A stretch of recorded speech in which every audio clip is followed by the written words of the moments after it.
Good morning to students. कैसे हैं? आशा है कि अच्छे होंगे। आज हम लोग केमिस्ट्री में पढ़ेंगे कि विलयन की सांद्रता को व्यक्त करने की कौन कौन सी विधियां हैं। Methods of expressing the concentration of solutions, इसके बारे में हम लोग पढ़ेंगे। तो ध्यान देना बेटा, जैसे कोई भी विलयन है उसके हम फीकेपन या गाढ़ेपन को व्यक्त करना चाहते हैं, तो आज मैं जो बताने जा रहा हूँ इन सारी विधियों का हम उपयोग किया करते हैं। तो जैसे कि पहला नंबर जो हम विधि का यूज करते हैं, पहला नंबर इसलिए भी कि ज़्यादातर इसी का हम यूज करते हैं, तो मैं उसको यहाँ पर लिख रहा हूँ। पहला नंबर है मोलरता। जी हाँ, क्या है? मोलरता। बेटा, मोलरता को अंग्रेजी में कहते हैं मोलारिटी। क्या कहते हैं? मोलरिटी। अब मोलरिटी या मोलरता क्या है? तो मैं जितनी भी विधियां आपको बताऊंगा, जितने भी तरीके बताऊंगा, ये ध्यान दो, ये जान लो कि केवल आपको फार्मूला अगर पता है, याद है, तो उसकी डिफिनीशन अपने आप बना लोगे। तो देखिए, मोलरता का फार्मूला होता है विलेय के मोलों की संख्या। मैं यहाँ ऊपर लिखूंगा विलेय के मोलों की संख्या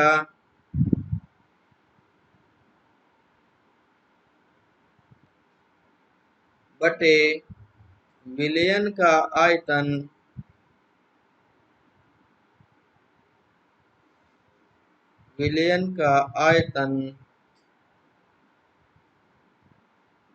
लीटर में। ये इसका फार्मूला होता है।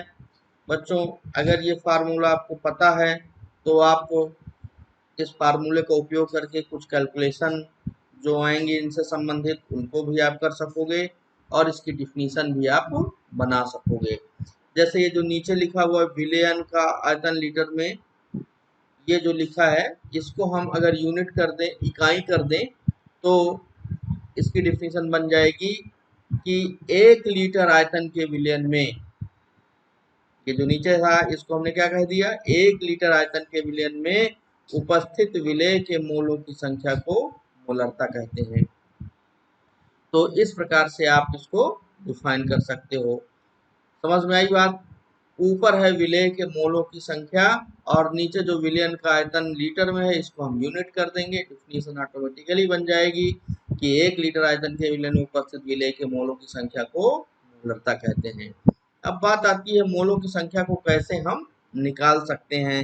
तो 11th में भी पढ़े हैं कि मोलों की संख्या अगर आपको पता करना है तो उसके लिए आप क्या करें, विलेय का जो द्रव्यमान है उसमें उसके अणुभार से भाग दे दें। यानी हम यहाँ पर अगर चाहें तो लिख सकते हैं मोलों की संख्या n बराबर W/m। W क्या है? ये है द्रव्यमान। क्या है ये? द्रव्यमान है। किसका द्रव्यमान है? जो भी विलेय आप बोल रहे हो उसका द्रव्यमान है, और ये द्रव्यमान कहे में होगा? ग्राम में होगा। अब इसके नीचे, इसके बटे में हम कर देंगे किसका अणुभार? जो चीज आप बोल रहे हैं उसी का क्या? अणुभार या मोलर मास। तो अगर ऐसा कर देंगे तो हमें ये विलेय के मोलों की संख्या पता हो जाएगी, और इस प्रकार से हम, ये पहला तरीका हुआ। अब दूसरा तरीका जो होता है बेटा, उसका नाम है नॉर्मलता। क्या नाम है? जी हाँ, नॉर्मलता। इसको अंग्रेजी में नॉर्मलिटी कहते हैं। तो नॉर्मलिटी क्या होता है? इसका फार्मूला लिखते हैं विलेय के ग्राम तुल्यांक, विलेय के ग्राम तुल्यांक या फिर ग्राम तुल्यांकों की संख्या बटे विलयन का आयतन लीटर में। विलयन का आयतन लीटर में।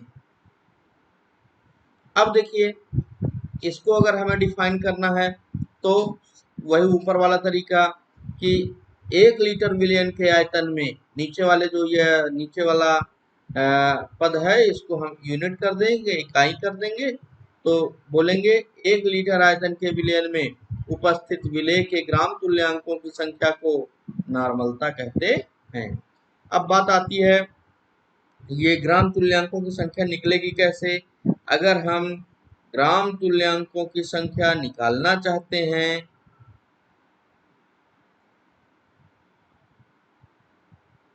तो क्या होगा, इसमें हमें W/E करना होगा, यानी द्रव्यमान हमें ग्राम में लिखना होगा, द्रव्यमान कहे में ग्राम में, और इसके बटे हो जाएगा तुल्यांकी भार, इक्विवेलेंट वेट।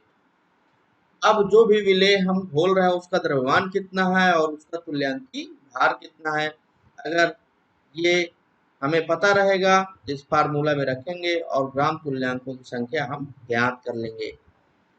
बात आती है तुल्यांकी भार। कुछ बच्चे जो है तुल्यांकी भार निकालने में कठिनाई महसूस कर सकते हैं, तो उसके लिए मैं आपको बता देता हूँ, कोई बहुत कठिनाई की बात नहीं है।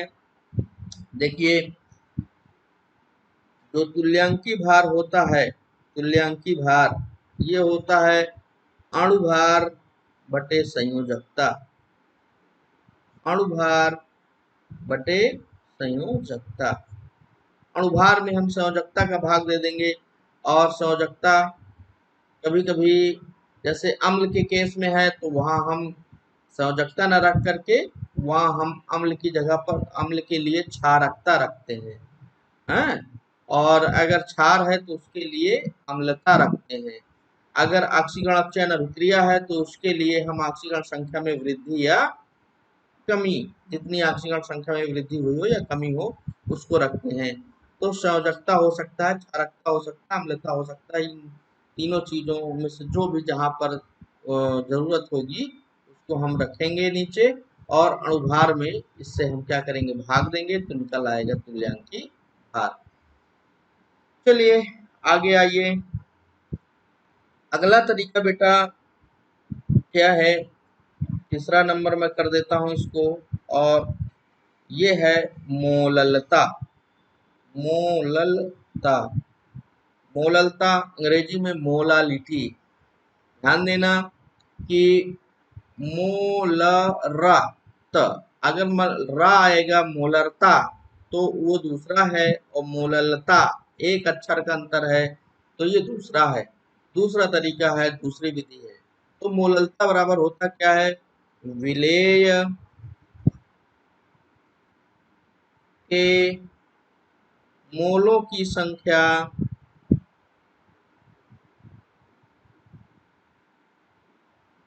बटे विलायक का भार किलोग्राम में, विलायक का भार कहे में किलोग्राम। तो अब देखो, इसको अगर आपको डिफाइन करना है क्या कहोगे, कहोगे इसको यूनिट कर दो, विलायक के 1 किलोग्राम भार में उपस्थित विलेय के मोलों की संख्या को मोललता कहते हैं। मोलों की संख्या ज्ञात करनी होगी, तो जैसे अभी मैंने पूर्व में बताया उसी चीज को आपको ध्यान रखना होगा, W/M, और क्या करेंगे, हम मोलरता को ज्ञात कर लेंगे। ये हुआ तीसरा तरीका। आइए भाई चौथा तरीका, चौथा तरीका मोल प्रभाज। क्या बोला, मोल प्रभाज।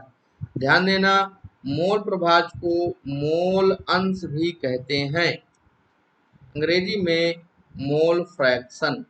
ओके, तो both are same thing. Hindi में चाहे मोल प्रभाज बोलो चाहे मोल अंश बोलो, दोनों क्या है, सेम है।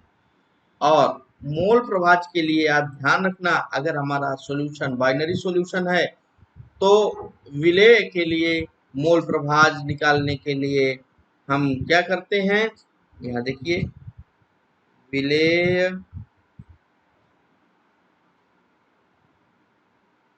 का मोल मोल प्रभाज, विलेय का मोल प्रभाज बराबर क्या होता है, विलेय के मोलों की संख्या, विलेय के मोल, मोल में लिख देता हूं, विलेय के मोल और बटे विलयन में उपस्थित कुल मोल, विलयन में उपस्थित कुल मोल। ओके, अब देखिए समझना ध्यान से, विलेय का मोल प्रभाज यानी अगर हमको विलेय का मोल प्रभाज निकालना है तो विलेय के मोलों की संख्या को ऊपर और विलयन में कुल मोल कितने हैं उसको हम नीचे, यानी ऐसे फार्मूला बना देंगे, विलेय के मोलों की संख्या बटे विलयन में उपस्थित कुल मोलों की संख्या, ये आएगा क्या, विलेय के मोल प्रभाज।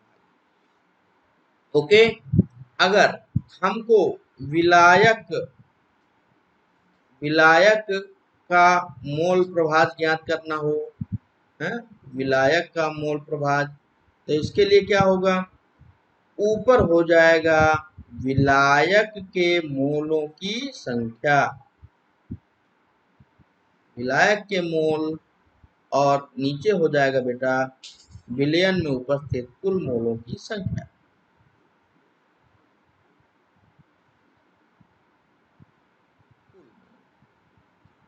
समझ में आ रहा होगा, कुल मोल। ओके, कुल मोल, तो ये हुआ क्या, मोल प्रभाज या मोल अंश।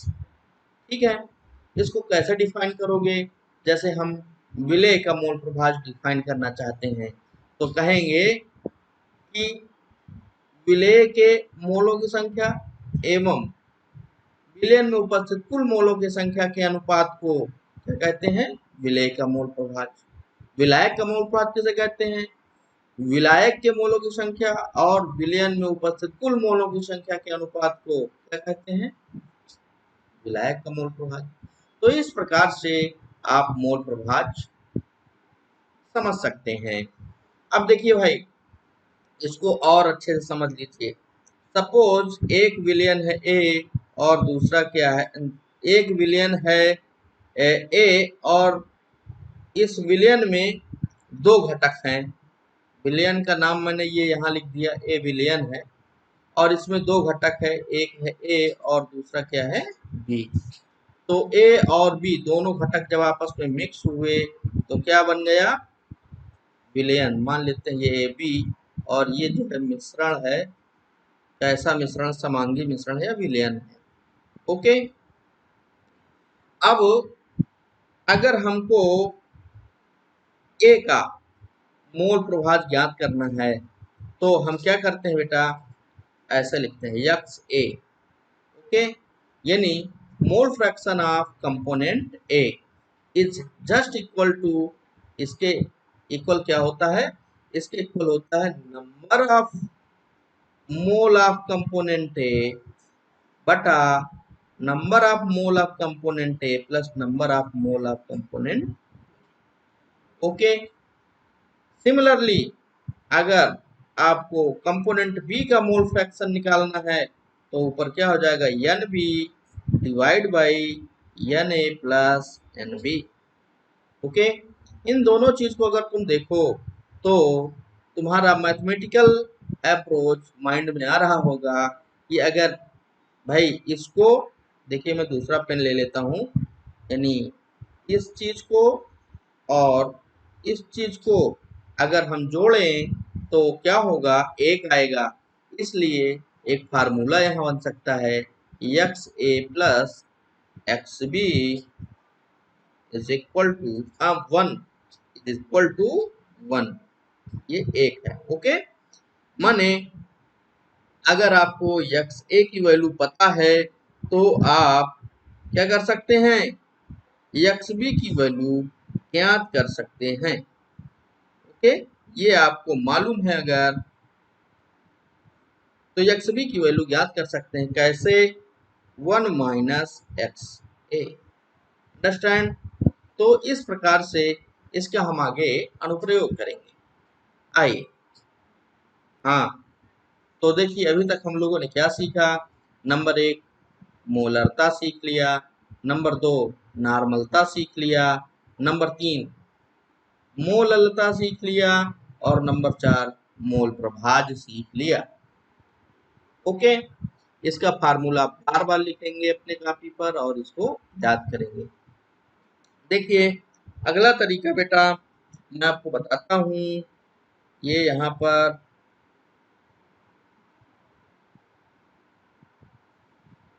W/W परसेंटेज, या इसे हम कहते हैं द्रव्यमान प्रतिशत।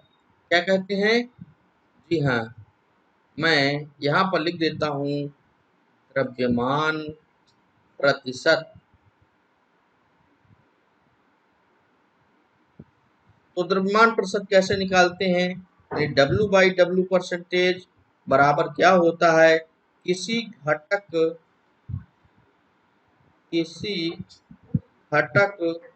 का द्रव्यमान काहे में बेटा?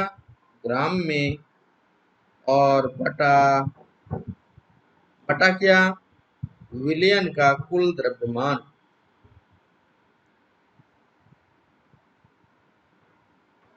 विलयन का कुल द्रव्यमान इंटू 100 कर देंगे।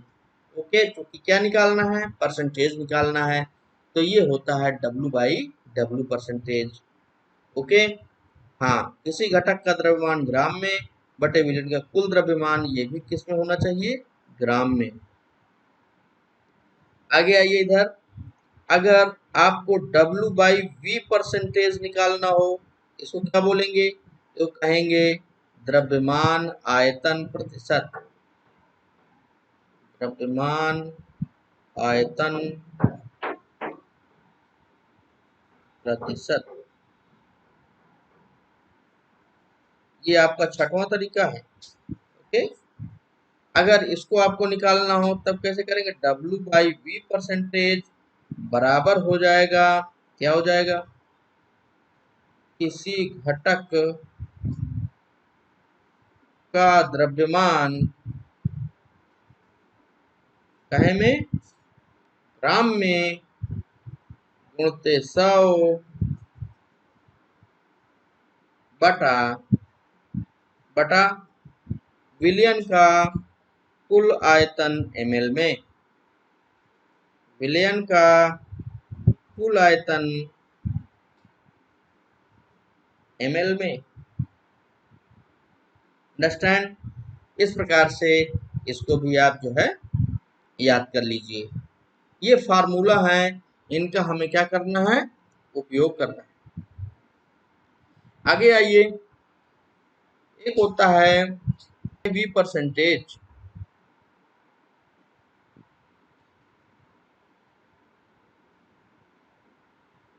जिसे हम कहते हैं आयतन प्रतिशत। आयतन प्रतिशत क्या होगा इसका फार्मूला?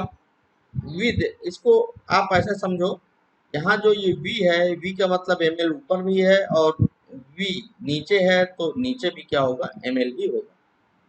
यानी किसी घटक का आयतन कहे में? ml में, और बटा विलयन का आयतन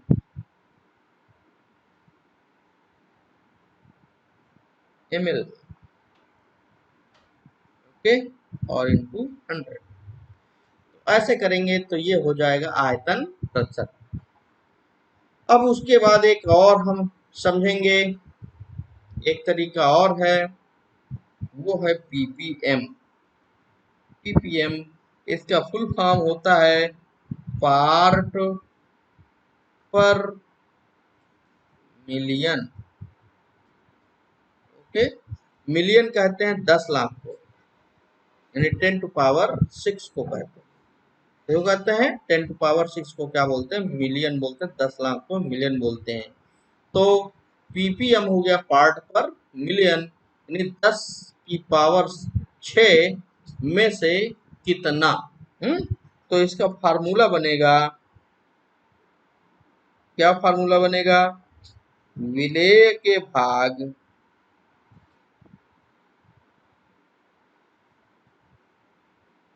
बटा विलयन के भाग, पार्ट माने भाग या अंश, गुणते 10⁶।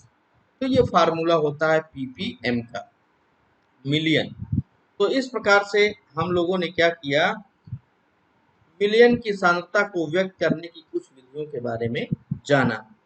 ओके, अब एक और है, उसको भी छूटने न पाए, उसको भी हम देख लेते हैं। 9वां नंबर, वो है ग्राम पर लीटर सांद्रता। बहुत सिंपल है, इसके तो नाम से स्पष्ट है, ग्राम ऊपर और लीटर नीचे, यानी विलेय के ग्रामों की संख्या, विलेय के ग्राम की संख्या और बटे विलयन का आयतन लीटर में, विलयन का आयतन कहे में, जी हाँ लीटर। कैसे डिफाइन करोगे? 1 लीटर आयतन के विलय में उपस्थित विलेय के ग्रामों की संख्या को ग्राम पर लीटर सांद्रता कहते हैं। तो ये हुआ क्या, methods of expressing the concentration of solution. अब कुछ विधियां, जैसे मान लीजिए ग्राम पर लीटर में आपको सांद्रता पता है, उसको आप मोलरता में चेंज करना चाहते हो, या मोलरता में आपको पता है उसकी नॉर्मलता निकालना चाहते हो, तो इसके लिए कुछ रिलेशनशिप्स हैं, उन्हें भी हमें याद रखना है। 1/n ये होता है, या हम इसको ऐसे लिख सकते हैं, नॉर्मलता बटे मोलरता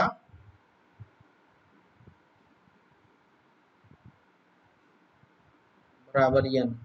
n क्या है? अणुभार बटे तुल्यांकी भार।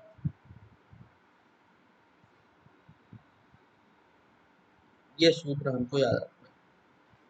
ओके, अगर हमको पता है क्या, ग्राम पर लीटर सांद्रता, तो ग्राम पर लीटर सांद्रता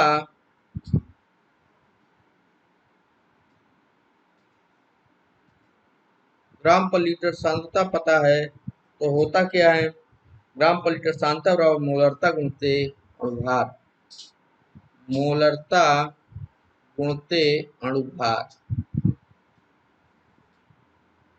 ओके, अगर ग्राम पर लीटर सांद्रता का नॉर्मलता से रिलेशन निकालना है, तो नॉर्मलता गुणते तुल्यांकी भार।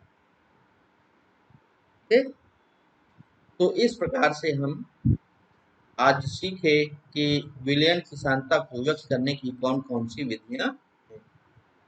ओके।